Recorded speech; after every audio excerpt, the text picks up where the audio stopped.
E aí, tudo bem? Professor Wellington Serra e vou trazer um assunto importante.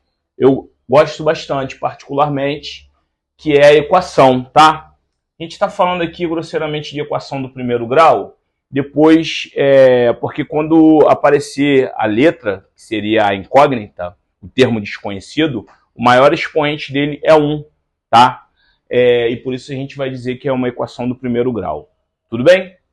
Bem, eu queria dizer para vocês o seguinte, pensou na palavra equação, claro, igualdade, né, sinalzinho de igual, mas também é importante pensar em equilíbrio, porque eu vou usar muito aquele raciocínio, os mais antigos lembram, antigamente nas feiras tinha uma balança, né, com 2 pratos assim, mais ou menos, e se os pratos estivessem em equilíbrio, né, estavam na mesma altura. Se um lado tivesse mais pesado, ele faria isso, e aí você teria que ir colocando mais peso no outro até equilibrar e você saber quantos quilos tem de uma determinada coisa que você vai comprar. É isso que a gente vai usar aqui. Outra coisa que é importante também é falar de operações inversas, tá? Adição e subtração são operações inversas, multiplicação e divisão também. Porque depois, quando a gente estiver explicando a equação, a questão de passa para o outro lado, faz a operação inversa, né? Tá somando de um lado, passa para o outro subtraindo, tá multiplicando de um lado, passa para o outro dividindo. A gente vai ver isso nos exemplos, tudo bem? Então é importante aqui essas duas ideias, da balança e também das operações inversas. Por exemplo, ó, 4 igual a 4, ok para todo mundo, né? Essa afirmação é verdadeira. O que eu fizer de um lado, eu tenho que fazer do outro para manter esse equilíbrio. Tudo bem? Por exemplo, olha só. Imagina que eu chegue aqui e faça assim, ó.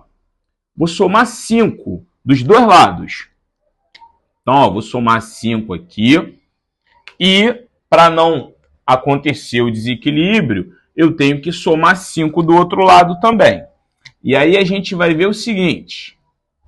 4 mais 5 dá 9. Então, a gente vai ficar com 9 igual a 9. E que é verdade, continua equilibrado. Imagina agora que eu vou dividir por 3. E aí eu tenho que fazer dos dois lados da igualdade. Então, vou dividir por 3 aqui e por 3 aqui. Bem, quando a gente faz isso, isso vai dar 3 igual a 3. E também continua em equilíbrio. Porque o que eu fizer de um lado, eu tenho que fazer do outro também. Olha o que acontece se eu fizer coisas diferentes. Imagina que o seguinte. Desse lado aqui, eu vou somar 1 e do outro eu vou somar 2. E aí a gente vai ter o seguinte, 3 mais 1, 4, e 3 mais 2, 5. Ó. 4 é igual a 5? Essa afirmação aqui, ela é falsa. Isso é falso, tá? Então eu criei um desequilíbrio. Por isso que é importante. O que eu fizer de um lado, eu tenho que fazer do outro também. Essa ideia vai nos ajudar a entender melhor quando a gente for resolver uma equação. Espero ter ajudado vocês. Bons estudos e até a próxima.